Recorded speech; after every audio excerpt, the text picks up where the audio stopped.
et la Russie qui dit avoir réagi face à la volonté des Occidentaux d'aider militairement l'Ukraine. Écoutez bien, Moscou affirme ce matin avoir détruit une grande quantité d'armes livrées à l'armée ukrainienne par les États-Unis et des pays européens. William Molinier avec nous. Bonjour William. Bonjour Romain. Vous rentrez d'Ukraine. L'armée russe aurait visé directement avec des missiles de haute précision les hangars où étaient entreposées ces armes?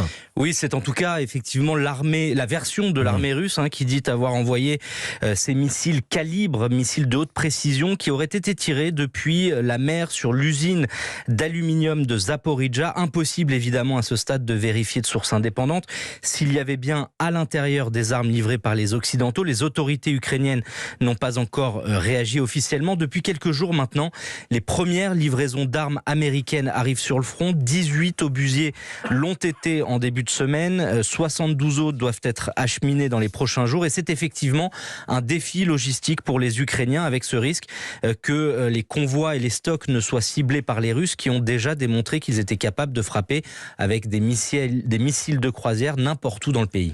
Et désormais, on craint que le conflit ne s'étende à d'autres pays de l'Est de l'Europe. La situation se tend en Moldavie. Oui, parce que les autorités pro-russes de Transnistrie ont annoncé qu'un village frontalier de l'Ukraine avait été dans la nuit la cible de tirs.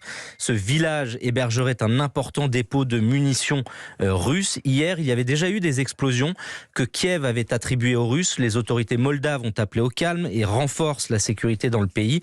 Certains experts estiment que la Transnistrie pourrait devenir le prochain objectif militaire de l'état-major russe pour assurer une continuité territoriale entre le Donbass, Mykolaïv, Odessa et donc cette enclave pro-russe dans l'est de la Moldavie. Voilà des tensions en Moldavie à la frontière avec l'Ukraine. Merci beaucoup William.